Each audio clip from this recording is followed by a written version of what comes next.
I'm 13 News Now Meteorologist Evan Stewart giving you an update on the tropics on this Monday, August 31st in 2020. And things are starting to heat up as we get a little bit closer to the peak of hurricane season, which comes on September 10th. Three areas that we're watching here in the tropics, one in the Caribbean, one just off our coast, and one tropical wave coming in off the coast of Africa, or coming off the coast of Africa. This disturbance here did have some signs that it would try to develop a couple of days ago. Now it looks like that has weakened, and we're not going to see that with that system.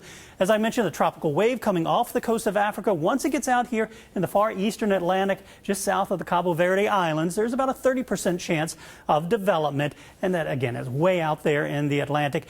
Here in the Caribbean, just south of the island of Hispaniola, we do have another disturbance that has about an 80% chance of development over the next several days. It's expected to move off towards the west, just south of Jamaica, over towards Central America. We'll take a look at the computer models on that system here in a moment. And then just off our coastline here, off the coast of South Carolina and North Carolina, about a 90% chance of development with this system. But again, the good news is all signs are that this system is going to work its way off towards the northeast, away from land. Now, Hurricane Hunter aircraft are out there investigating it now. See if there is a closed center of circulation, if this thing is organized into a tropical depression. If it has, we'll likely get an update from the Hurricane Center as of 5 o'clock, and a lot of that information, again, will be based on the information that is gathered here by the Hurricane Hunter aircraft that is in there right now.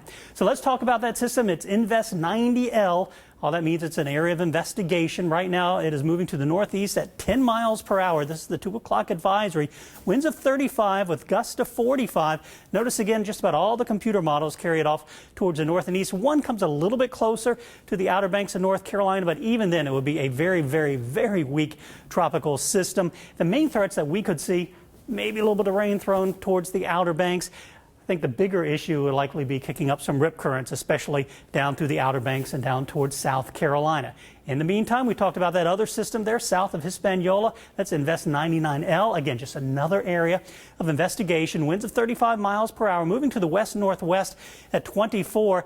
Computers, some of them didn't initialize very well with that center of circulation, but notice they generally keep the storm well off towards the south, heading towards Central America, maybe towards the Yucatan Peninsula of Mexico, and then working its way out into the Pacific. Slight chance that it could try to get into the southern Bay of Campeche, but again, all the computers are pretty consistent, taking it off towards the west. Now, if any of these systems do develop into a tropical storm, they would get a name. The next name on the list is Nana, and then we will go through Omar, Paulette, Renee, Sally, Teddy, Vicky, and Wilfred. What happens if we run out of names? It's only happened once. That was back in 2005. Then we go over to the Greek alphabet, and we would start with Alpha, Beta, Gamma, and hopefully not have to work our way all the way up towards Omega. But again, that is the backup plan in case we do run out of names this hurricane season. And as I mentioned, we are getting closer to the peak. That is on September 10th. So here we are at August 31st. Peak is coming up in about 10 days. And then we start to see the activity wind down with another little secondary peak there as we head into late October. Of course, we'll always keep you up to date on 13 News Now with the latest on the tropics and the rest of our forecast. Be sure to tune in or check us out at 13newsnow.com or on our app.